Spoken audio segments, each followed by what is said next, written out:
나는 김민준 25해를 살면서 단 한 번도 내 삶이 나의 것이라고 느껴본 적 없는 남자였다. 이 거대한 도시의 구석진 곳, 햇빛조차 잘 들지 않는 낡은 반지하 방에서 나는 매일 아침을 맞았다. 천장을 가로지르는 곰팡이 얼룩처럼 내 삶은 언제나 회색빛이었다. 나는 고아였다. 기억도 나지 않는 어린 시절부터 보육원에서 자랐고 18이 되어 세상 밖으로 던져졌다.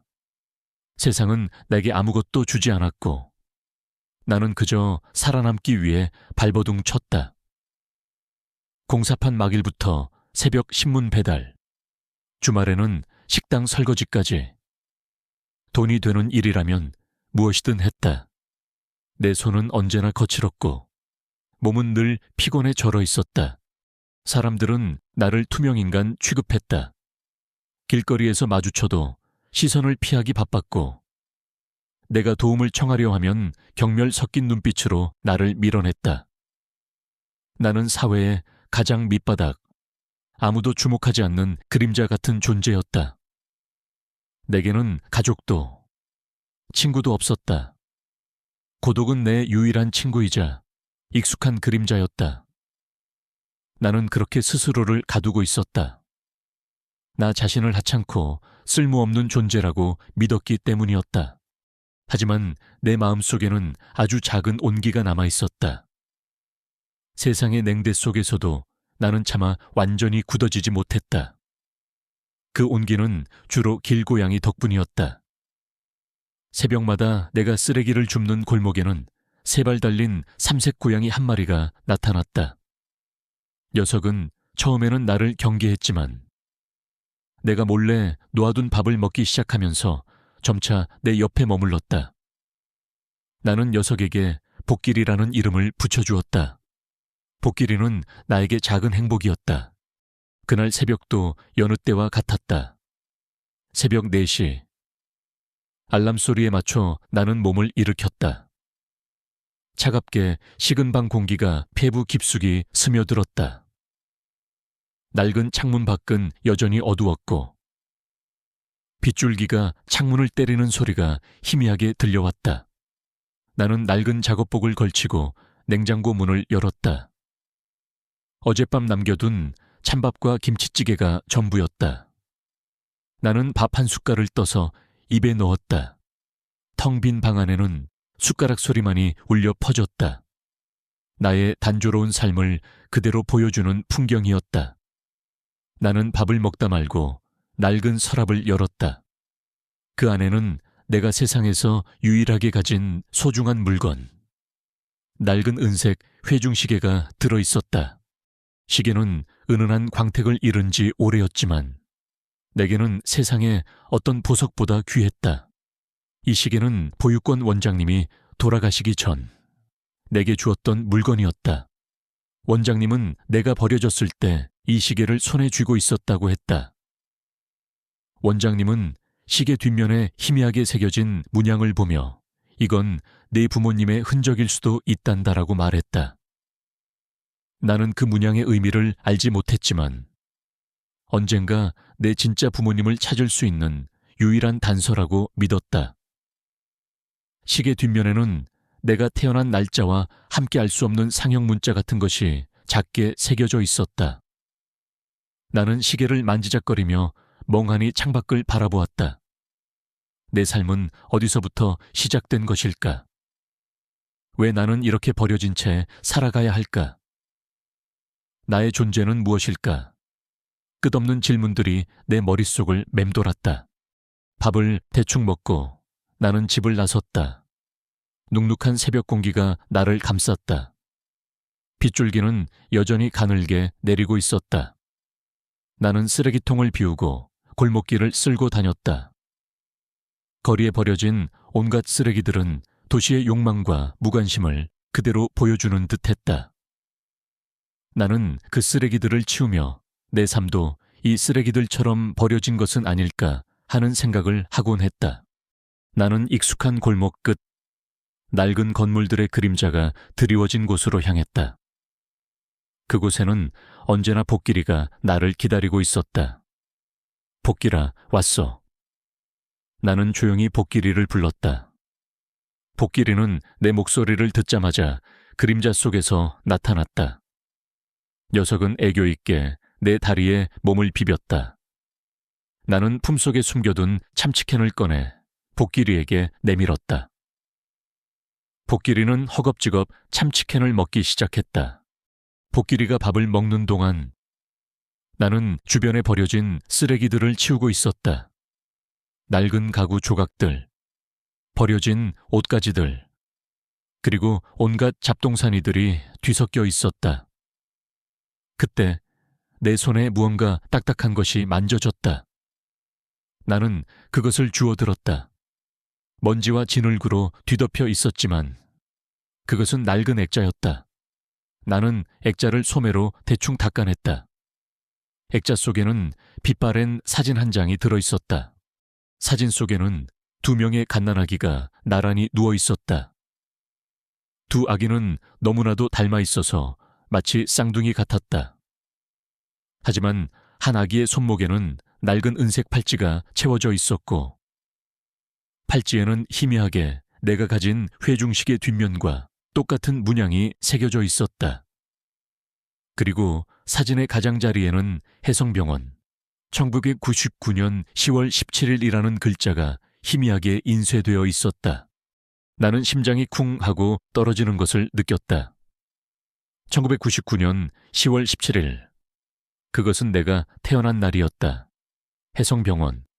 그곳은 내가 태어났다고 보육원 원장님이 알려주었던 병원 이름이었다. 그리고 사진 속 아기 중 한 명의 손목에 채워진 팔찌 문양은 내 회중시계의 문양과 똑같았다. 나는 사진 속 아기가 나라는 것을 직감했다. 그리고 또 다른 아기. 나와 똑같이 생긴 그 아기는 누구일까? 나는 내 손에 들린 사진 속 두 아기를 번갈아 보았다. 충격과 혼란이 내 머릿속을 지배했다. 나는 쌍둥이였을까 아니면 나는 이 사진이 무엇을 의미하는지 알 수 없었다. 하지만 이 사진이 내 삶의 시작, 그리고 내 존재의 비밀과 연결되어 있다는 섬뜩한 직감이 들었다. 복길이가 내 발치에 다가와 낑낑거렸다. 복길이의 눈빛은 마치 내가 느낀 혼란을 이해하는 듯 했다. 나는 사진을 꽉 움켜쥐었다. 나의 단조롭고 예측 가능했던 삶에 거대한 균열이 생기는 순간이었다. 나는 이 사진이 나에게 어떤 진실을 가져다 줄지 알 수 없었다. 하지만 이 사진을 외면할 수는 없었다. 나의 삶은 어디서부터 시작된 것일까? 왜 나는 이렇게 버려진 채 살아가야 했을까? 나의 존재는 무엇일까? 끝없는 질문들이 내 머릿속을 맴돌았다. 나는 빗줄기 속에 낡은 액자를 든 채 멍하니 서 있었다. 내 손에 든 회중시계의 차가운 감촉이 더욱 생생하게 느껴졌다. 시계의 문양, 그리고 사진 속 아기의 팔찌 문양.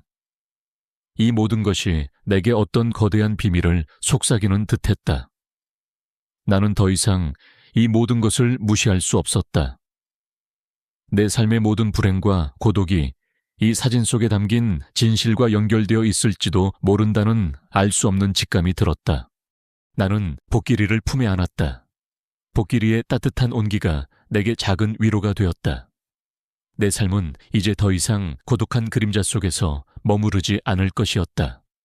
나는 이 사진 속의 진실을 파헤치기로 결심했다. 내 삶의 모든 것을 걸고 이 거대한 미스터리에 뛰어들기로 했다. 내 앞에는 어떤 위험이 도사리고 있을지 알 수 없었다. 하지만 나는 더 이상 두렵지 않았다. 나의 존재를 찾고 내 삶의 의미를 찾기 위한 여정이 이제 막 시작된 것이었다. 낡은 쓰레기 더미 속에서 발견된 낡은 사진 한 장이 나의 삶을 송두리째 바꿀 것이라는 것을 나는 그때는 알지 못했다. 나는 낡은 사진을 든 채 빗줄기 속에 멍하니 서 있었다. 손에 든 사진은 축축하게 젖어들었지만 나는 그것조차 느낄 수 없었다. 내 머릿속은 쌍둥이 아기, 내 생일, 그리고 해성병원이라는 단어들로 가득 찼다. 이 모든 것이 나에게 거대한 미스터리를 던지고 있었다. 나는 복길이를 품에 안고 비를 맞으며 집으로 돌아왔다. 복길이는 내 품에서 낑낑거렸지만 나는 녀석을 진정시킬 수 없었다. 내 마음은 이미 폭풍우에 휩싸여 있었다. 집에 돌아오자마자 나는 낡은 앨범들을 뒤지기 시작했다. 보육원에서 보낸 사진들, 그리고 보육원 원장님이 돌아가시기 전 나에게 주었던 몇 안 되는 사진들. 하지만 그 어디에도 사진 속 아기와 관련된 단서는 없었다. 나는 다시 회중시계를 꺼내 들었다. 시계 뒷면의 문양은 사진 속 아기의 팔찌 문양과 똑같았다. 희미하게 새겨진 글자들은 내게 어떤 진실을 말하려는 듯 했지만 나는 그것을 해독할 수 없었다. 나는 밤새도록 잠을 이루지 못했다. 사진 속 아기는 누구일까? 나와 똑같이 생긴 그 아기는 지금 어디에서 무엇을 하고 있을까? 나는 쌍둥이였을까? 아니면 내 삶의 모든 불행과 고독이 이 사진 속에 담긴 진실과 연결되어 있을지도 모른다는 섬뜩한 직감이 들었다.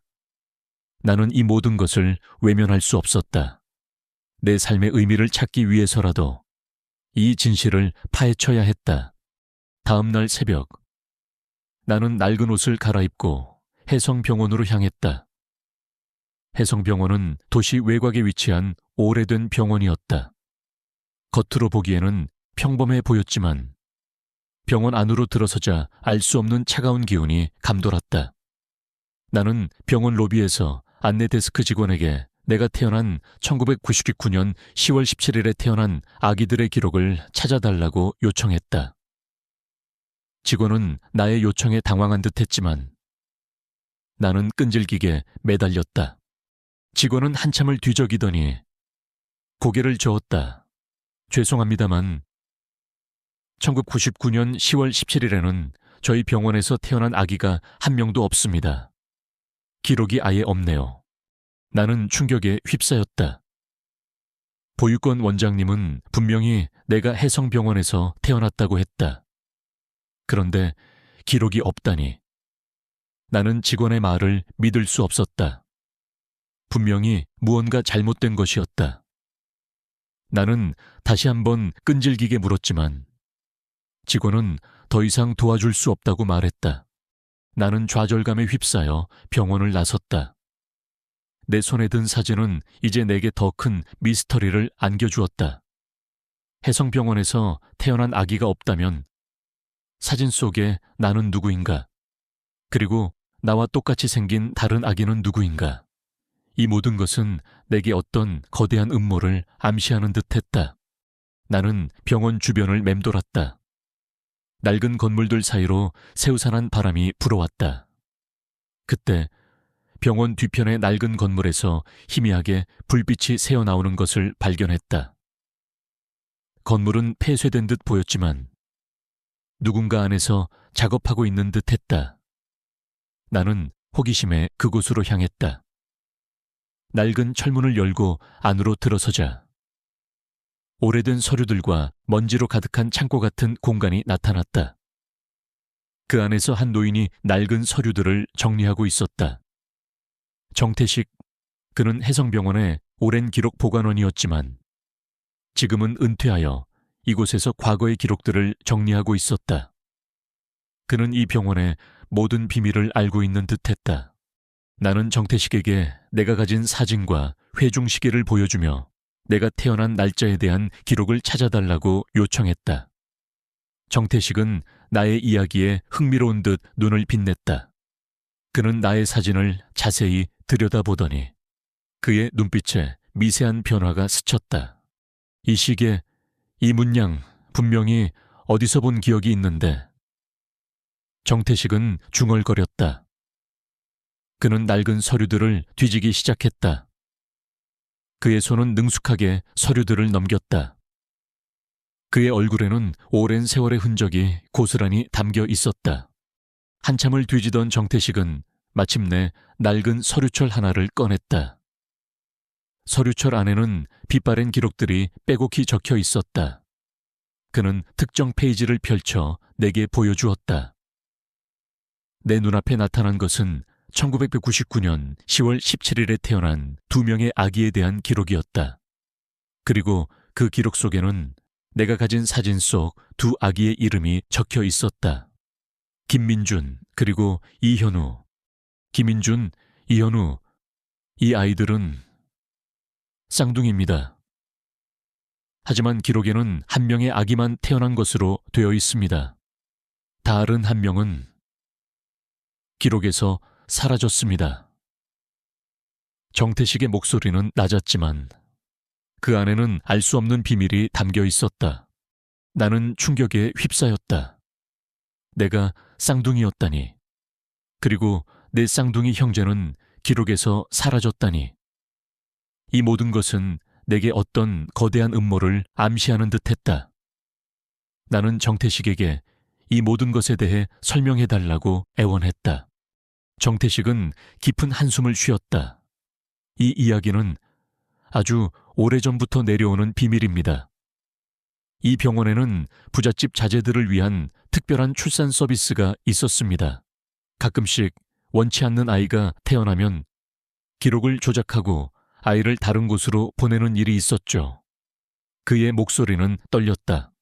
저와 제 쌍둥이 형제가 바로 그 희생자라는 말씀이십니까? 나는 떨리는 목소리로 물었다. 정태식은 고개를 끄덕였다. 기록상으로는 김민준이라는 이름으로 한 아이만 태어난 것으로 되어 있습니다. 하지만 실제로는 2명의 아기가 태어났고 그중 한 명은 바꿔치기 되었습니다. 누가 그랬습니까? 왜 그랬습니까? 나는 분노의 찬 목소리로 물었다. 정태식은 잠시 망설이더니 그의 눈빛은 두려움으로 흔들렸다.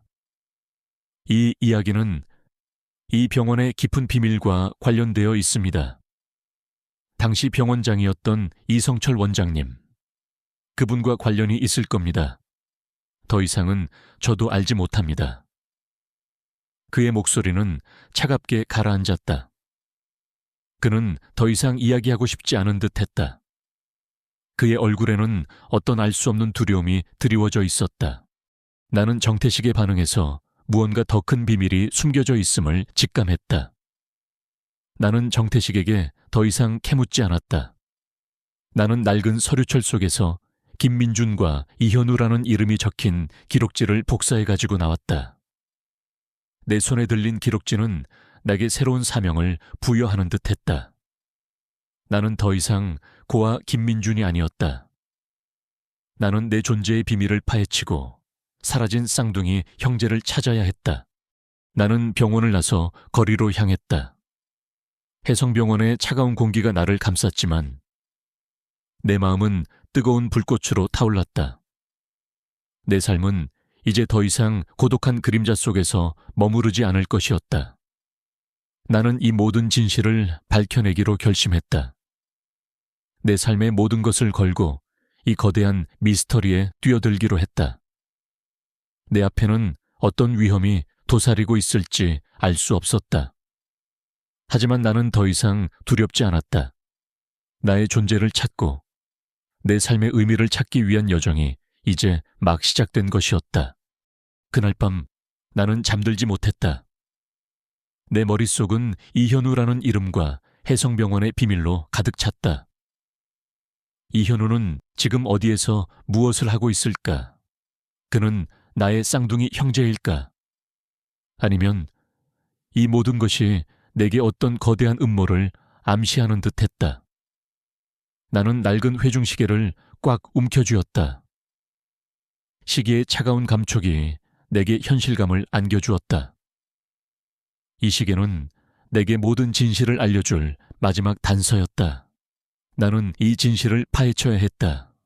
나의 삶은 이 순간부터 완전히 달라질 것이었다.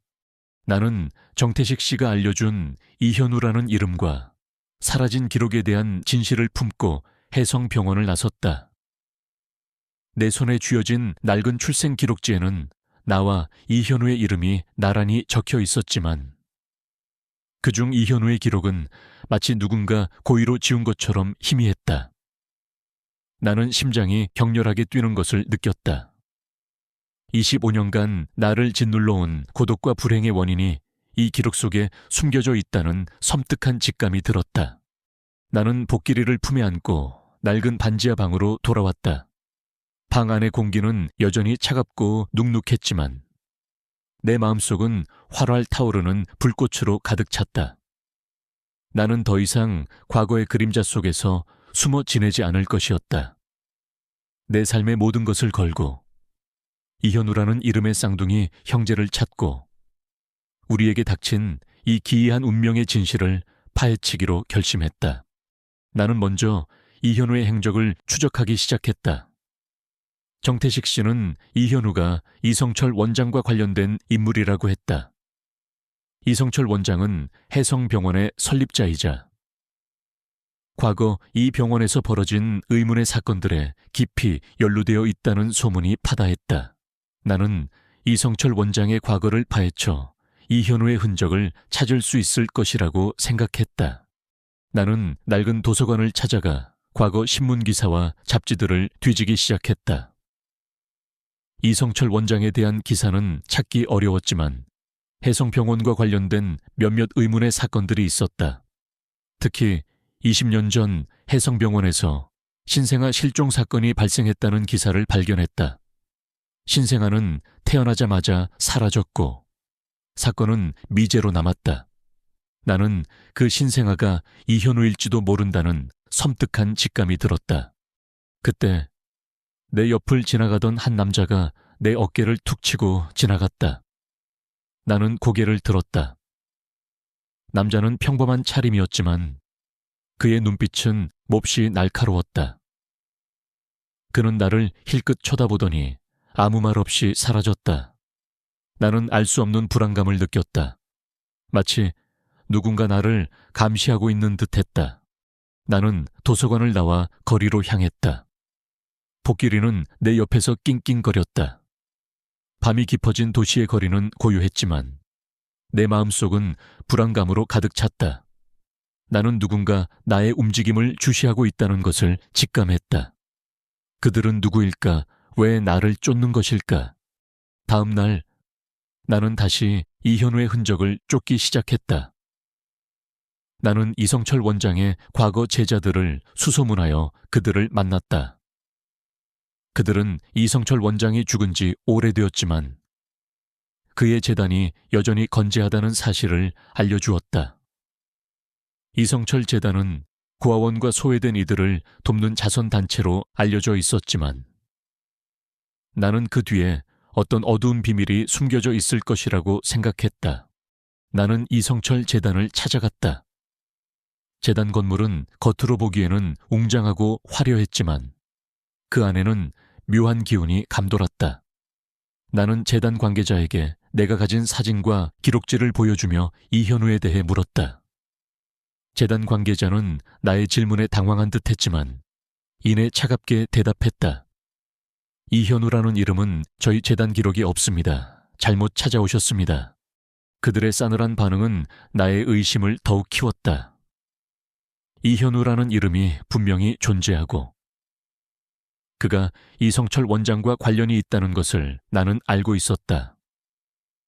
그들은 분명히 무언가를 숨기고 있었다. 나는 재단을 나오면서도 그들을 의심의 눈초리로 바라보았다. 그때 내 옆을 지나가던 고급 승용차 한 대가 내 앞에서 멈춰 섰다. 차 안에는 잘 차려입은 젊은 남자가 앉아 있었다. 그의 얼굴은 차갑고 완벽해 보였지만 그의 눈빛은 얼음처럼 싸늘했다. 이현우였다. 나는 직감했다. 그가 바로 나의 쌍둥이 형제라는 것을. 그의 완벽한 외모와 차가운 눈빛은 나와 너무나도 대조적이었다. 그는 마치 나와는 다른 세상에 사는 사람 같았다. 그는 나를 빤히 쳐다보더니 비열하게 웃었다. 김인준 씨, 꽤 흥미로운 일에 관심을 가지고 있더군요. 하지만 당신의 호기심은 당신에게 독이 될 겁니다. 그의 목소리는 나지막했지만 그 안에 담긴 위협은 분명했다. 나는 그의 말에 충격을 받았다. 그가 나의 존재를 알고 있다니. 그리고 그가 내게 경고하다니. 당신은 이현우입니까? 나는 당신의 쌍둥이 형제 김민준입니다. 나는 떨리는 목소리로 물었다. 이현우의 얼굴에서 웃음기가 사라졌다. 그의 눈빛은 더욱 차갑게 변했다. 쌍둥이라니 가짜는 소리. 나는 당신 같은 쓰레기와는 아무런 관련이 없습니다. 당신은 그저 사회의 밑바닥 인생일 뿐. 더 이상 쓸데없는 짓 하지 말고 당신의 하찮은 삶으로 돌아가세요. 그렇지 않으면 당신은 오늘을 후회하게 될 겁니다. 그의 목소리는 칼날처럼 내 심장을 꿰뚫었다. 그는 나를 경멸했고 나의 존재 자체를 부정했다. 나는 분노에 몸을 떨었다. 그가 나의 쌍둥이 형제인데 이렇게 잔인하게 나를 대하다니. 나는 그에게서 어떤 알 수 없는 사악함을 느꼈다. 이현우는 나를 경멸하는 눈빛으로 쳐다보더니 차창을 올리고 사라졌다. 나는 그 자리에 멍하니 서 있었다. 내 손에 쥐어진 기록지는 무의미해졌다. 그는 나의 쌍둥이 형제였지만 나를 철저히 부정하고 경멸했다. 나는 이 모든 것이 내게 어떤 거대한 음모를 암시하는 듯했다. 그가 나를 죽이려 할 것이라는 섬뜩한 직감이 들었다. 나는 복길이를 품에 안고 낡은 반지하 방으로 돌아왔다. 내 마음은 갈기갈기 찢어지는 듯했다. 내 삶의 모든 불행과 고독이 이현우라는 이름의 쌍둥이 형제와 연결되어 있었다니. 그리고 그가 나를 제거하려 한다니. 나는 너무나도 혼란스러웠고 동시에 분노에 휩싸였다. 그날 밤 나는 잠들지 못했다. 내 머릿속은 이현우의 차가운 눈빛과 그의 경멸 섞인 목소리로 가득 찼다. 나는 내가 왜 이 모든 비극의 중심에 서게 되었는지 알 수 없었다. 나는 이현우의 모든 악행을 밝혀내기로 결심했다. 그가 나의 삶을 파괴하고 나의 존재를 부정하려 한다면 나도 그의 모든 것을 빼앗을 것이다. 나는 낡은 회중시계를 꽉 움켜쥐었다. 시계의 차가운 감촉이 내게 현실감을 안겨주었다. 이 시계는 내게 모든 진실을 알려줄 마지막 단서였다. 나는 이 진실을 파헤쳐야 했다. 내 삶의 모든 것을 걸고 이 거대한 음모에 맞서 싸울 것이었다. 나의 불행한 삶은 이제 이현우라는 이름의 쌍둥이 형제에게 복수하는 것으로 새로운 의미를 찾을 것이었다. 나의 싸움은 이제 막 시작된 것이었다. 나는 이현우가 나의 존재를 부정하고 경멸하는 차가운 눈빛을 잊을 수 없었다. 내 쌍둥이 형제. 이 모든 비극의 중심에 선 그가 나를 철저히 짓밟으려 하다니. 내 마음속에는 분노와 함께 알 수 없는 상실감이 밀려왔다. 나는 그날 밤 낡은 반지하 방에서 잠들지 못했다. 내 삶의 모든 불행과 고독이 이현우와 얽혀 있었다는 사실이 나를 잠식하는 듯했다. 나는 복길이를 품에 안고 밤새 뒤척였다. 다음 날 새벽 나는 낡은 회중시계를 꽉 움켜쥐고 이현우의 뒤를 쫓기 시작했다. 그는 이성철 재단의 실세이자 거대한 재벌가인 이성그룹의 후계자였다. 나는 그가 어떤 추악한 비밀을 숨기고 있는지, 그리고 왜 나를 그토록 부정하고 경멸하는지 밝혀내기로 결심했다. 나의 모든 삶을 걸고 이현우의 위선을 벗겨내고 그의 모든 것을 빼앗을 것이었다. 나는 이성그룹의 비리를 파헤치기 위해 낡은 도서관과 인터넷을 뒤졌다. 이성그룹은 겉으로는 사회공헌 활동을 활발히 하는 모범적인 기업으로 알려져 있었지만 나는 그 뒤에 숨겨진 어둠을 직감했다. 나는 이성그룹과 관련된 과거 사건들을 찾아보았다. 몇 년 전 이성그룹의 비자금 조성 의혹이 불거졌지만 곧 흐지부지 종결되었다는 기사를 발견했다. 그 뒤에는 이현우의 그림자가 드리워져 있을 것이 분명했다. 나는 이성그룹의 비자금 조성과 관련된 내부 고발자들을 수소문하기 시작했다. 그 과정에서 나는 정태식 씨에게 다시 연락을 취했다. 정태식 씨는 혜성병원의 오랜 기록 보관원이자 이성철 원장의 비밀을 알고 있는 유일한 인물이었다. 그는 내가 이현우의 뒤를 쫓는다는 사실에 놀란 듯했지만 나의 결심을 확인하자 조심스럽게 도움을 주었다. 이현우는 이성철 원장님의 아들이자 아주 어릴 때부터 특별한 교육을 받으며 자랐습니다. 그는 냉철하고 계산적이며 자신이 원하는 것을 얻기 위해서는 어떤 수단과 방법도 가리지 않는 잔인한 인물입니다. 정태식 씨의 목소리는 떨렸다. 그는 자신의 출생 비밀을 알고 있을 겁니다. 그리고 그 비밀을 지키기 위해 모든 것을 파괴할 수 있는 사람입니다. 정태식 씨는 이성철 원장이 과거 혜성병원에서 신생아를 바꿔치기 했던 이유에 대해 설명했다. 이성철 원장은 이성그룹의 몰락을 막기 위해 자신의 아들 이현우를 가난한 집 아이와 바꿔치기 하여 이성그룹의 후계자로 만들었다는 것이었다. 그리고 나는 그 희생자였다. 정태식 씨는 이성철 원장이 죽기 직전 자신의 죄를 고백하며 기록을 남겼다고 했다. 하지만 그 기록은 이현우가 모두 파괴했다고 했다. 나는 분노에 몸을 떨었다. 나의 삶이 이토록 비참했던 것은 이성철 원장과 이현우의 추악한 음모 때문이었다. 그들은 나의 운명을 송두리째 바꿔놓았다. 나는 이 모든 것에 대한 복수심에 불타올랐다. 그때 내 옆을 지나가던 고급 승용차 한 대가 내 앞에서 멈춰 섰다. 차 안에는 이현우가 앉아 있었다. 그의 얼굴은 차갑고 완벽해 보였지만 그의 눈빛은 얼음처럼 싸늘했다. 그는 나를 빤히 쳐다보더니 비열하게 웃었다. 김민준 씨, 꽤 끈질기군요. 하지만 당신의 호기심은 이제 여기까지입니다. 그의 목소리는 나지막했지만 그 안에 담긴 위협은 분명했다. 나는 그의 말에 충격을 받았다. 그가 나의 움직임을 주시하고 있었다니. 이현우는 차창을 내리며 내게 봉투 하나를 던졌다. 봉투 안에는 돈다발과 함께 비행기 티켓이 들어있었다. 이 돈을 받고 이 나라를 떠나세요. 그렇지 않으면 당신은 오늘을 후회하게 될 겁니다. 그의 목소리는 차갑게 가라앉아 있었다. 나는 분노에 몸을 떨었다. 그는 나를 돈으로 매수하려 하다니. 나는 봉투를 그의 얼굴에 던졌다. 나는 당신 같은 쓰레기와는 달라. 나는 당신의 모든 죄를 세상에 밝혀낼 거야. 당신이 내게서 빼앗아간 모든 것을 되찾을 것이다. 이현우의 얼굴에서 웃음기가 사라졌다. 그의 눈빛은 살기로 번뜩였다. 감히 건방지게. 좋아. 어디 한번 해보시지. 하지만 당신의 어리석은 용기는 곧 후회로 바뀔 겁니다.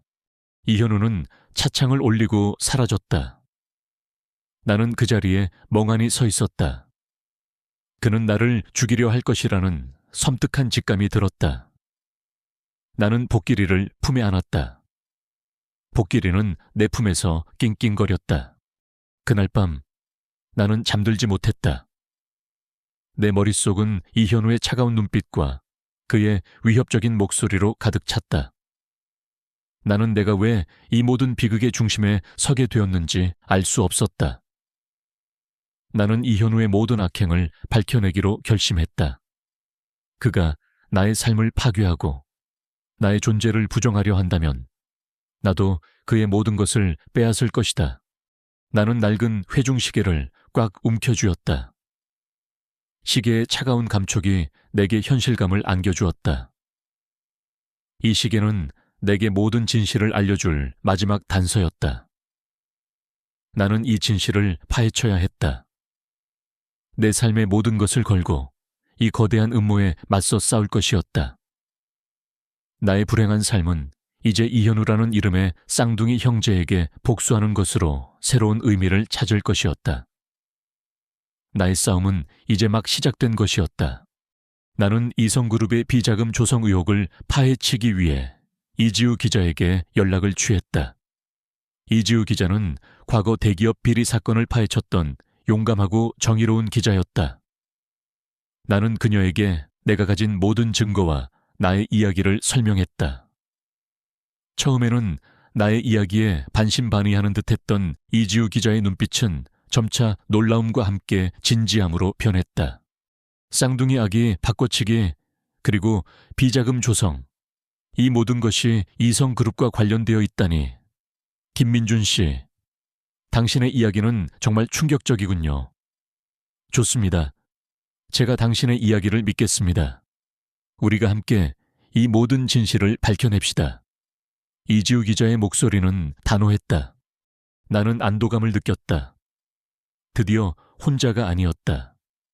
나는 이지우 기자와 함께 이성그룹의 비리를 파헤치기 위한 계획을 세웠다. 우리는 먼저 이성그룹의 재무기록과 과거 비자금 조성 의혹 사건의 관련자들을 추적하기로 했다. 복길이는 내 옆에서 꼬리를 흔들며 나의 결심을 응원하는 듯했다. 하지만 우리의 움직임은 이현우에게도 감지되기 시작했다. 이지우 기자가 보도 준비를 시작하자 그녀의 사무실에 익명의 협박 전화가 걸려왔고, 나의 낡은 반지하방 주변에는 수상한 그림자들이 드리워졌다. 이현우는 자신의 추악한 진실이 드러나는 것을 막기 위해 어떤 수단과 방법도 가리지 않을 것이었다. 나는 이현우가 나를 제거하기 위해 사람을 보낼 것이라고 직감했다. 나는 나의 모든 것을 걸고 그에게 맞설 준비를 마쳤다. 나의 불행한 삶을 끝내고 진정한 나의 존재를 찾기 위한 마지막 싸움이 이제 막 시작된 것이었다. 나는 낡은 회중시계를 꽉 움켜쥐었다. 시계의 차가운 감촉이 내게 현실감을 안겨주었다. 이 시계는 내게 모든 진실을 알려줄 마지막 단서였다. 나는 이 진실을 파헤쳐야 했다. 나는 이현우가 나의 존재를 지우기 위해 어떤 수단과 방법도 가리지 않을 것이라는 것을 직감했다. 이지우 기자의 보도가 임박해오자 나의 낡은 반지하방 주변에는 그림자 같은 존재들이 더욱 자주 모습을 드러냈다. 새벽 쓰레기 수거를 나갈 때마다 나는 그들의 시선을 느꼈다. 그들의 눈빛에는 차가운 살기가 담겨 있었다. 김민준 씨, 조심하세요. 이현우 측에서 사람을 붙인 것 같아요. 저도 최근에 수상한 전화를 받았습니다. 이지우 기자의 목소리에도 긴장감이 역력했다. 우리가 정확히 핵심을 찌른다는 증거겠죠. 나는 복길이를 품에 안고 밤잠을 설쳤다. 복길이는 내 불안감을 아는지 내 품에 파고들어 낑낑거렸다. 나는 낡은 회중시계를 꽉 움켜쥐었다. 이 시계는 내게 모든 진실을 알려줄 마지막 단서이자 나를 지켜줄 유일한 부적 같았다. 나는 이현우의 공격에 대비하기 시작했다. 나의 모든 것을 걸고 그에게 맞설 것이었다. 며칠 후 이지우 기자가 내가 사는 동네 한 카페에서 긴급 기자회견을 열었다. 그녀는 이성그룹의 비자금 조성 의혹과 이현우의 연루 가능성에 대해 보도했다. 그녀는 민준의 낡은 출생 기록지 사본을 공개하며 이성그룹의 후계자 이현우가 사실은 나와 쌍둥이이며 출생 당시 바꿔치기 되었다는 충격적인 의혹을 제기했다. 기자회견장은 순식간에 아수라장이 되었다. 언론의 플래시 세례가 터졌고 기자들의 질문이 빗발쳤다. 이지우 기자의 보도는 대한민국 사회를 발칵 뒤집어 놓았다. 나는 기자회견을 텔레비전으로 지켜보았다. 내 얼굴과 이현우의 얼굴이 나란히 화면에 비쳤다. 나와 똑같이 생긴, 하지만 나와는 너무나도 다른 삶을 살아온 남자. 나는 그의 완벽한 가면 뒤에 숨겨진 추악한 진실을 세상에 드러낸 것이다. 나의 심장은 격렬하게 뛰었지만 그것은 두려움 때문이 아니었다. 그것은 정의를 향한 뜨거운 열정 때문이었다. 이지우 기자의 보도가 나가자 이현우는 즉시 방역에 나섰다. 그는 기자회견을 열어 이지우 기자의 보도가 명백한 허위 사실이며 자신을 모함하려는 의도라고 주장했다. 그는 나를 정신 이상자로 매도하며 내가 돈을 노리고 가짜 증거를 조작했다고 비난했다. 그는 자신의 막강한 권력과 돈을 이용해 언론을 통제하고 여론을 조작하려 애썼다. 하지만 이미 여론은 들끓었다. 국민들은 이현우의 완벽한 이미지 뒤에 숨겨진 진실에 대해 의심하기 시작했다. 그들은 나와 이현우의 사진을 비교하며 진실을 궁금해했다. 국민들은 정의가 실현되기를 바랐고 이현우의 추악한 민낯이 드러나기를 원했다. 그날 밤 나의 반지하 방에는 그림자 같은 존재들이 들이닥쳤다. 이현우가 보낸 용병들이었다. 그들은 창문을 부수고 안으로 난입했다. 나의 낡은 방은 순식간에 아수라장이 되었다. 그들의 손에는 흉기가 들려 있었고 그들의 눈빛에는 살기가 번뜩였다. 김인준 내놈이 너무 나섰어. 이현우 회장님의 명령이다. 오늘 여기서 내놈의 목숨을 거둬주마. 용병들의 우두머리로 보이는 자의 목소리가 낮게 울려 퍼졌다. 나는 복길이를 품에 안고 몸을 숨겼다. 나의 심장이 격렬하게 뛰었지만 나는 두려워하지 않았다. 나는 더 이상 과거의 나약한 내가 아니었다. 나는 복길이와 나의 삶을 지키기 위해 싸울 것이었다. 나는 낡은 삽을 움켜쥐었다. 한때 쓰레기를 치우던 삽이었지만 이제는 나의 생명을 지키는 무기가 되어 있었다. 용병들은 나를 향해 달려들었다. 나는 좁은 반지하 방의 지형을 이용해 그들을 유인했다. 나는 낡은 가구들을 방패 삼아 움직였고 그들의 빈틈을 노려 방역했다. 복길이는 나의 완벽한 조력자였다. 복길이는 용병들의 발목을 잡고 시선을 분산시키며 내게 공격할 틈을 만들어 주었다. 복길이의 맹렬한 공격은 용병들을 당황하게 만들었다. 하지만 용병들은 수적으로 우세했고 그들의 공격은 집요했다. 나의 몸에는 상처가 하나둘씩 늘어났다. 나의 숨소리가 거칠어졌지만 나는 멈추지 않았다. 나의 눈앞에는 복길이의 눈빛과 나의 불행했던 과거가 아른거렸다. 나는 여기서 무너지면 안 되었다. 그때 용병들의 우두머리가 내게 달려들었다. 그는 칼을 높이 들어 나의 심장을 노렸다. 나는 몸을 피하려 했지만 용병의 공격은 빠르고 정확했다. 그 순간 복길이가 번개처럼 뛰쳐나갔다. 복길이는 용병의 팔을 물고 늘어졌다. 용병은 고통의 비명을 지르며 칼을 떨어뜨렸다. 복길이의 이빨은 용병의 팔을 깊게 파고들었다. 나는 그 틈을 놓치지 않았다. 나는 쓰러진 용병의 칼을 빼앗아 들고 남은 용병들을 향해 돌진했다. 나의 눈빛은 맹수처럼 번뜩였다. 나는 용병들을 압도적인 기세로 제압해 나갔다. 나의 분노는 폭발했고 그 분노는 나에게 초인적인 힘을 주었다. 싸움이 끝나고 방 안은 다시 고요해졌다. 용병들은 모두 쓰러져 있었다. 나의 몸은 상처투성이었지만 나의 눈빛은 승리자의 그것이었다.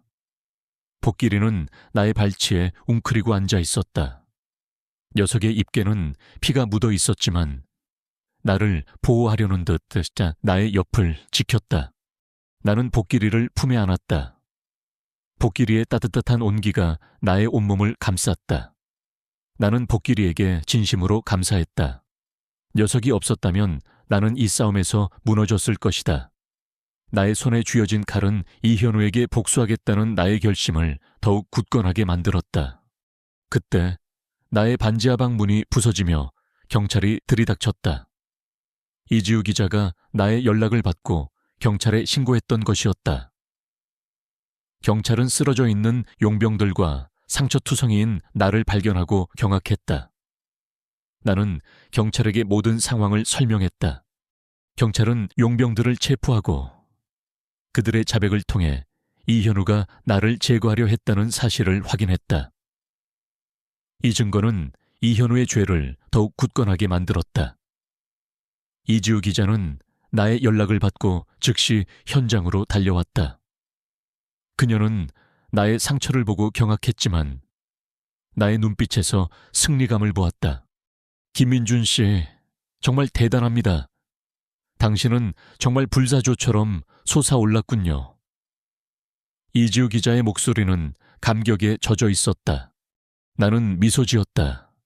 나의 얼굴에는 오랜만에 편안하고 따뜻한 미소가 번졌다. 복길이 덕분입니다. 그리고 기자님 덕분에 여기까지 올 수 있었습니다. 나는 이현우가 나를 제거하려 할 것이라고 직감했다. 그는 자신의 모든 것을 걸고 내게 맞설 것이었다. 나는 나의 모든 삶을 걸고 그에게 맞설 준비를 마쳤다. 나의 불행한 삶을 끝내고 진정한 나의 존재를 찾기 위한 마지막 싸움이 이제 막 시작된 것이었다. 나는 낡은 회중시계를 꽉 움켜쥐었다. 시계의 차가운 감촉이 내게 현실감을 안겨주었다. 이 시계는 내게 모든 진실을 알려줄 마지막 단서였다. 나는 이 진실을 파헤쳐야 했다. 나의 삶은 이 순간부터 완전히 달라질 것이었다. 내 반지하 방을 휩쓸고 간 폭풍 같은 밤이 지나고 나의 삶은 새로운 전환점을 맞이했다. 용병들의 습격은 나를 무너뜨리기는커녕 내 안의 불꽃을 더욱 거세게 타오르게 했다. 나는 더 이상 숨거나 도망치지 않을 것이었다. 이현우가 나의 존재를 부정하고 내 삶을 파괴하려 한다면 나는 그의 모든 것을 빼앗아 그에게 합당한 대가를 치르게 할 것이었다. 이지우 기자는 나의 연락을 받고 밤새 내 옆을 지켰다. 그녀는 내 상처를 치료해 주었고 나의 결심을 확인하자 나를 지지해 주었다. 김민준 씨, 당신은 정말 강한 사람이군요. 이 싸움은 이제 당신의 개인적인 복수를 넘어선 정의를 위한 싸움입니다. 제가 끝까지 함께하겠습니다. 그녀의 목소리는 단호했고 나는 그녀에게서 진정한 파트너십을 느꼈다. 다음 날 아침, 경찰은 내 방을 습격한 용병들을 체포하고 그들의 자백을 받아냈다. 용병들은 이현우가 자신들을 고용하여 나를 제거하려 했다고 진술했다. 이 증거는 이현우의 죄를 더욱 명백하게 만들었다. 언론은 내 방을 습격한 용병들의 소식과 함께 이현우의 추악한 민낯을 연일 보도했다. 국민들은 이현우의 완벽한 가면 뒤에 숨겨진 잔혹함에 경악했고 그에게 대한 비난 여론이 들불처럼 번졌다. 나는 이지우 기자와 함께 이현우를 법정에 세우기 위한 준비를 시작했다. 우리는 이현우의 모든 비리를 파헤치고 그가 나를 제거하려 했던 증거들을 수집했다. 정태식 씨도 우리의 조사를 적극적으로 도왔다. 그는 해성병원에 남아있던 이성철 원장의 숨겨진 기록들을 찾아내 우리에게 건네주었다. 기록에는 이성철 원장이 이현우와 나를 바꿔치기 했던 과정과 그 이유, 그리고 이현우가 자신의 출생 비밀을 알게 된 후 이성철 원장에게 협박하여 모든 증거를 인멸했던 내용이 담겨 있었다. 이현우는 자신의 모든 악행이 드러날 위기에 처하자 마지막 발악을 준비했다. 그는 자신의 모든 비자금을 동원하여 유능한 변호인단을 꾸리고 언론을 상대로 명예훼손 소송을 제기하겠다고 압박했다. 그는 국민들의 동정심을 얻기 위해 눈물을 흘리며 자신이 억울하게 모함당하고 있다고 주장했다. 그의 지지자들도 여전히 그를 맹목적으로 믿고 있었기에 이 싸움은 더욱 치열해질 것이었다. 재판은 시작되었지만 법정 안은 팽팽한 긴장감으로 가득했다. 이현우는 겉으로는 냉철하고 침착한 모습을 유지했지만 그의 눈빛은 불안하게 흔들렸다. 나는 피고인석에 앉아있는 그를 노려보았다. 나와 똑같은 얼굴, 하지만 너무나도 다른 영혼. 나는 그에게서 어떤 알 수 없는 사악함을 느꼈다. 이지우 기자는 증인으로 출석하여 이성그룹의 비자금 조성 의혹과 이현우의 연루 가능성에 대해 증언했다. 그녀는 정태식 씨가 찾아낸 이성철 원장의 기록들을 증거로 제출하며 이현우와 내가 바꿔치기 되었고 이현우가 이성철 원장에게 협박하여 모든 진실을 은폐하려 했다는 충격적인 사실을 밝혔다. 재판정하는 술렁거렸다. 변호인단은 이지우 기자의 증언을 허위 사실이라고 일축하며 그녀가 명예훼손을 목적으로 조작된 증거를 제출했다고 주장했다. 그들은 정태식 씨의 증언도 신빙성이 없다고 공격하며 이 모든 것이 내가 이현우에게 돈을 뜯어내기 위해 꾸민 음모라고 비난했다. 이현우는 비열하게 웃으며 나를 비웃었다. 나의 심장이 격렬하게 뛰었지만 나는 침착함을 유지하려 애썼다. 그들이 나의 명예를 짓밟고 나를 미치광이로 몰아가려 한다면 나는 그들에게 진정한 지옥을 보여줄 것이었다. 나는 내가 가진 마지막 증거를 제출할 준비를 마쳤다. 다음 증인으로 내가 호명되었다. 나는 증인석에 서서 이현우를 똑바로 바라보았다. 그의 눈빛은 살기로 번뜩였다. 나는 내가 겪었던 모든 불행과 고통, 그리고 이현우의 추악한 범죄에 대해 증언했다. 나는 25년간 사회의 밑바닥에서 살아왔던 나의 삶을 담담하게 이야기했고 이현우가 나의 운명을 어떻게 송두리째 바꿔놓았는지 상세하게 설명했다. 이현우는 저의 쌍둥이 형제입니다. 그는 제가 태어난 날부터 저의 삶을 훔쳐갔고 그 비밀을 지키기 위해 저와 저의 주변 사람들을 파괴했습니다. 나의 목소리는 차분했지만 그 안에 담긴 분노와 슬픔은 재판장 전체를 숙연하게 만들었다. 변호인단은 나의 증언을 정신 이상자의 망상이라고 일축하며 내게 정신 감정을 받아야 한다고 주장했다. 그들은 내가 돈을 노리고 꾸민 음모라고 비난하며 나의 증언에 신뢰성이 없다고 공격했다. 이현우는 비열하게 웃으며 나를 비웃었다. 그의 눈빛에는 승리감이 가득했다. 그때 나는 마지막 증거를 제출할 준비를 마쳤다. 나는 주머니에서 낡은 회중시계를 꺼내 재판장에게 건넸다. 회중시계 뒷면에는 내가 태어난 날짜와 함께 희미하게 새겨진 문양이 있었다. 그 문양은 이현우가 자신의 어깨에 새긴 문신과 똑같았다. 그 문신은 이성그룹의 비밀 문양으로 오직 이성그룹의 직계가족만이 가질 수 있는 것이었다. 이 회중시계는 제가 태어났을 때부터 제 손에 쥐어 있던 것입니다. 그리고 이 문양은 이현우 씨의 어깨에 새겨진 문신과 똑같습니다. 이 문신은 이성그룹의 직계가족만이 가질 수 있는 비밀 문양이라고 알고 있습니다. 저는 이 시계가 제가 이성그룹에 잃어버린 자식이라는 증거라고 생각합니다. 재판장과 배심원들은 충격에 휩싸였다. 이현우의 얼굴은 순식간에 하얗게 질렸다. 그의 완벽한 가면이 산산조각 나는 순간이었다. 그는 자신이 그토록 감추려 했던 비밀이 세상에 드러나자 공포에 질린 듯 몸을 떨었다. 변호인단은 당황했지만 곧 정신을 차리고 반박했다. 저 시계는 조작된 것입니다. 그리고 문신은 얼마든지 모방할 수 있습니다. 저 남자는 이성그룹의 명예를 훼손하려는 사기꾼일 뿐입니다. 나는 비열하게 웃는 이현우를 향해 말했다. 그렇다면 당신의 어깨에 있는 문신도 조작된 것입니까? 당신은 자신이 이성그룹의 진짜 자식이 아니라고 생각하십니까? 이현우는 나의 말에 충격을 받은 듯 몸을 움찔했다. 그의 눈빛은 흔들렸다. 나는 그의 불안한 눈빛 속에서 그가 자신의 출생 비밀을 알고 있었다는 것을 직감했다. 그는 자신이 이성그룹의 진짜 자식이 아니라는 사실을 알고 있었지만 그것을 필사적으로 숨겨왔던 것이다.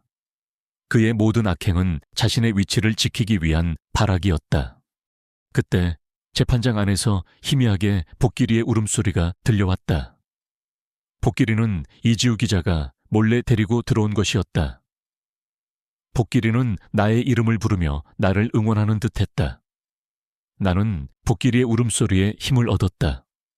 나의 싸움은 이제 절정으로 치닫고 있었다. 나는 이현우의 모든 죄를 단죄하고 나의 진정한 존재를 찾을 것이었다. 재판장은 회중시계를 자세히 살펴보았다. 시계 뒷면의 희미한 문양은 내가 태어난 날짜와 함께 새겨져 있었고 그 문양은 이현우의 어깨에 새겨진 문신과 놀랍도록 일치했다. 방청석은 술렁거렸고 기자들은 플래시를 터뜨렸다. 이현우의 얼굴은 백지장처럼 창백해졌고 그의 눈빛은 흔들렸다. 그가 그토록 감추려 했던 비밀이 만천에 드러나는 순간이었다. 피고인 이현우 씨, 이 문신은 언제, 어떻게 새기게 된 것입니까? 그리고 이 회중시계에 새겨진 문양과 똑같다는 사실에 대해 어떻게 설명하시겠습니까? 재판장의 목소리는 차분했지만 그 안에는 날카로운 질문이 담겨 있었다. 이현우는 당황한 듯 말을 잇지 못했다. 그의 변호인단은 즉시 반발하며 증거의 신빙성에 의문을 제기했다.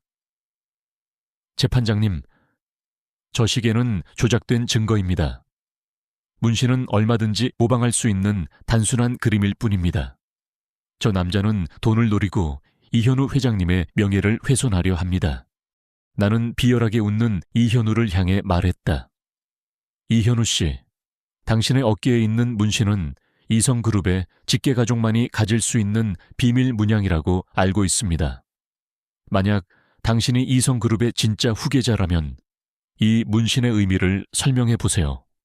그리고 당신이 저와 똑같은 문양을 가진 회중시계를 들고 태어났다는 사실에 대해 어떻게 설명하시겠습니까? 이현우의 얼굴은 경악으로 일그러졌다. 그는 내가 자신의 출생 비밀까지 알고 있다는 사실에 충격을 받은 듯했다.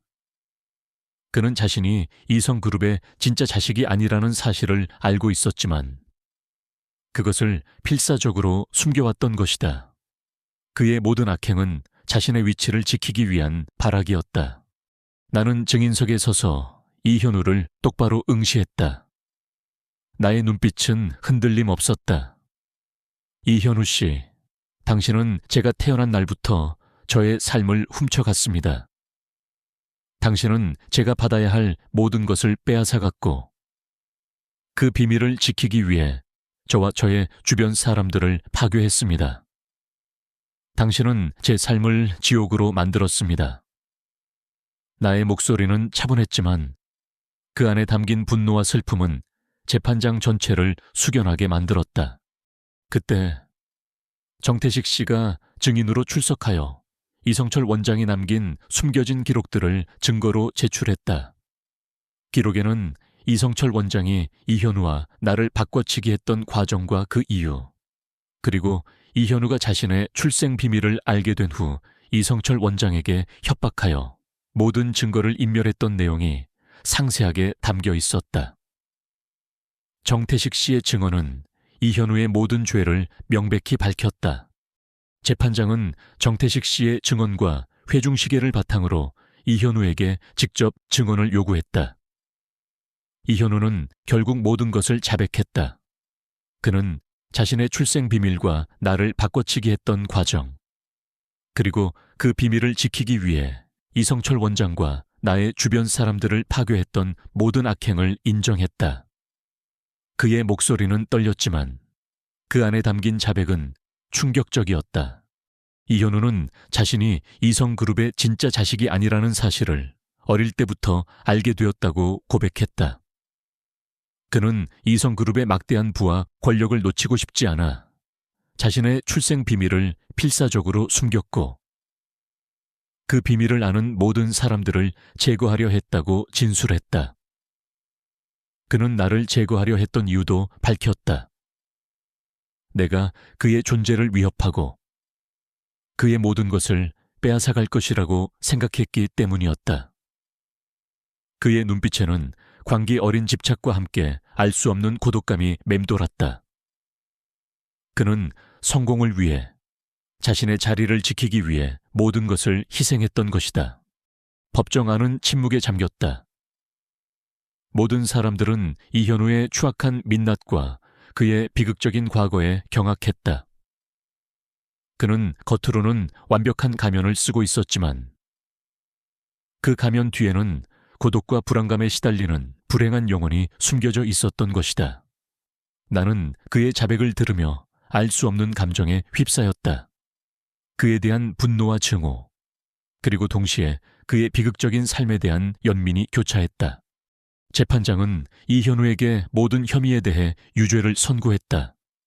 그는 나를 상대로 한 폭행, 명예훼손, 증거인멸교사, 그리고 이성그룹의 비자금 조성 등 모든 죄에 대해 합당한 대가를 치르게 되었다. 이성그룹의 명예는 땅에 떨어졌고 그의 지지자들은 충격과 배신감에 휩싸였다. 재판정 안에서는 유가족들의 흐느낌과 함께 안도감과 감격의 탄성이 터져 나왔다. 나의 불행했던 삶이 마침내 풀리고 나의 존재가 세상에 인정받는 순간이었다. 나는 증인석에 서서 이현우를 바라보았다. 그의 얼굴은 절망으로 일그러져 있었다. 그는 모든 것을 잃었다. 그가 그토록 지키려 했던 권력과 명예는 한순간에 산산조각 났다. 그는 깊은 절벽으로 떨어졌다. 나는 법정을 나서 거리로 향했다. 거리에는 수많은 기자들과 시민들이 나를 기다리고 있었다. 그들은 나를 향해 박수를 치고 환호했다. 나는 그들의 환호 속에서 복길이를 품에 안았다. 복길이는 내 품에서 낑낑거렸다. 복길이의 눈빛에는 나의 승리를 축하하는 듯한 기쁨이 담겨 있었다. 나는 복길이의 머리를 쓰다듬으며 중얼거렸다. 우리가 해냈어. 복길아. 우리가 이겼어. 이지우 기자는 내게 다가와 나의 손을 잡았다. 그녀의 눈빛은 감격에 젖어 있었다.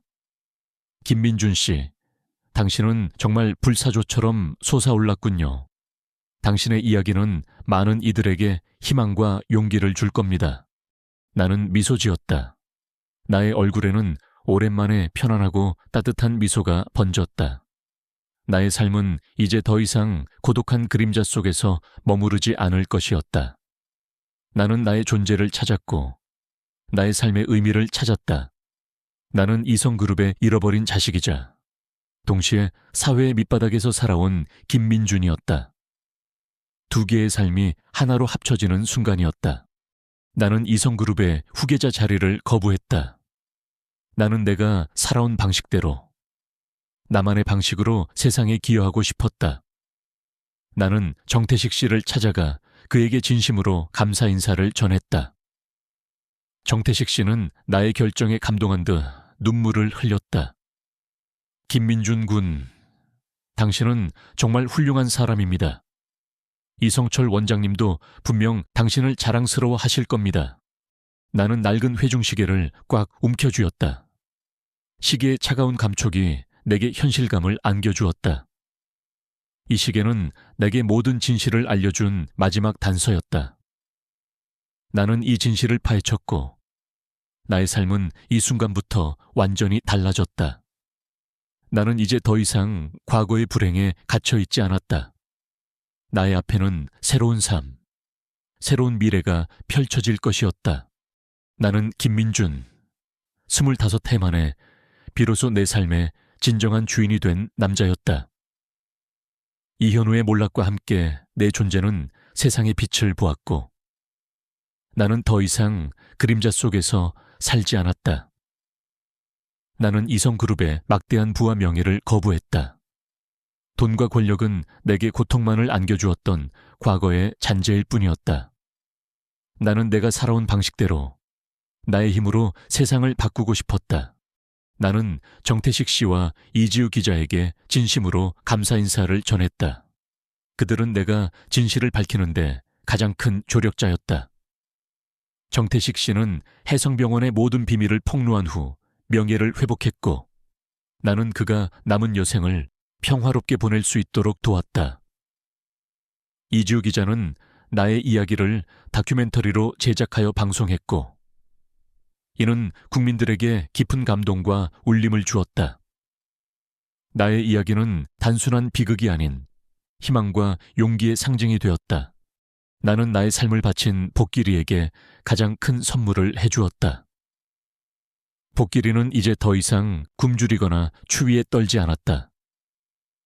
나는 복길이를 위해 넓은 정원이 있는 집을 마련했고, 녀석은 그곳에서 마음껏 뛰어놀며 행복한 삶을 살았다. 복길이는 나의 유일한 가족이자 나의 삶을 지탱해준 가장 소중한 존재였다. 나는 복길이의 머리를 쓰다듬으며 중얼거렸다. 복길아, 이제 우리는 행복할 거야. 우리가 해냈어. 나는 이성그룹으로부터 물려받을 재산 중 일부를 사회에 환원하기로 결심했다. 나는 이지우 기자와 함께 새싹 희망 재단을 설립했다. 재단은 나처럼 불행한 환경에서 자란 고아들과 소외된 아이들을 돕는 것을 목표로 했다. 우리는 아이들에게 교육의 기회를 제공하고 따뜻한 보금자리를 마련해주며 그들이 꿈을 키울 수 있도록 지원했다. 나는 재단의 이사장으로서 모든 활동에 직접 참여했다. 아이들을 만나 그들의 이야기를 들어주고 그들에게 나의 삶을 이야기해 주었다. 내가 겪었던 불행과 고통이 다른 아이들에게는 되풀이되지 않기를 바랐다. 나는 아이들에게 희망과 용기를 심어주었다. 나의 과거는 나를 괴롭히는 상처가 아닌 다른 이들을 돕는 원동력이 되었다. 어느 날, 나는 복길이와 함께 내가 자랐던 보육원을 방문했다. 보육원은 여전히 낡고 허름했지만 아이들의 웃음소리로 가득했다. 나는 아이들에게 나의 이야기를 해주었다. 내가 어떻게 쓰레기 같은 삶을 살았는지, 그리고 어떻게 진실을 찾아내 불사조처럼 솟아올랐는지. 아이들은 나의 이야기에 귀 기울였고 그들의 눈빛은 희망으로 빛났다. 여러분도 할 수 있어요. 여러분의 삶은 여러분이 만들어가는 거예요. 어떤 어려움이 닥쳐도 포기하지 마세요. 여러분은 혼자가 아니에요. 제가 항상 여러분 곁에 있을 겁니다. 나의 목소리는 진심으로 우러나왔고 아이들은 나를 향해 박수를 쳤다. 나는 보육원 아이들을 위해 새로운 건물을 지어주었다. 넓고 깨끗한 교실, 따뜻한 침실, 그리고 마음껏 뛰어놀 수 있는 운동장까지. 아이들은 새로운 보육원에서 행복하게 웃었고 나는 그들의 웃음소리에서 진정한 행복을 느꼈다. 나의 삶은 이제 의미로 가득 찼다. 나는 새벽거리를 청소하는 일을 그만두지 않았다. 여전히 새벽마다 낡은 빗자루를 들고 거리로 나섰다. 하지만 이제 나의 발걸음은 가벼웠고 나의 눈빛은 평화로웠다. 새벽 공기는 더 이상 차갑지 않았고 도시의 불빛은 내게 따뜻한 위로를 건네는 듯했다. 나는 나의 삶이 어디서부터 시작되었는지 그리고 내가 누구인지 알게 되었다. 나는 이성그룹의 잃어버린 아들이자 동시에 사회의 밑바닥에서 살아온 김민준이었다. 두 개의 삶이 하나로 합쳐져 새로운 김민준을 만들어냈다. 복길이는 매일 새벽 나의 옆을 지켰다. 복길이는 나의 가장 충직한 친구이자 나의 삶을 지켜준 수호신이었다. 나는 복길이의 머리를 쓰다듬었다. 녀석의 따뜻한 온기가 나의 온몸을 감쌌다. 나는 복길이에게 진심으로 감사했다. 녀석이 없었다면 나는 이 모든 것을 해낼 수 없었을 것이다. 나의 삶은 더 이상 고독하지 않았다. 나의 주변에는 내가 사랑하는 사람들이 있었고 내가 돌봐야 할 수많은 생명들이 있었다. 나는 상처받은 이들을 치유하고 그들에게 새로운 삶을 선물하는데 모든 것을 바쳤다. 나의 얼굴에는 항상 따뜻한 미소가 번졌다. 나의 이야기는 세상에 큰 울림을 주었고 수많은 이들에게 희망과 용기를 선사했다. 태어날 때 서로 바뀐 두 갓난아기 아기는 불사조처럼 솟아오르고 다른 아기는 깊은 절벽으로 떨어졌다. 이현우는 깊은 절벽으로 떨어졌지만 나는 불사조처럼 솟아올랐다. 나의 삶은 고난과 역경으로 가득했지만 나는 그 모든 것을 이겨내고 진정한 나 자신을 찾았다. 나의 이야기는 절망 속에서 피어난 희망이자 운명을 거스른 기적이었다. 나는 나의 삶을 통해 세상의 빛을 비추는 존재가 되었다. 나의 이야기는 전설이 되어 영원히 기억될 것이다.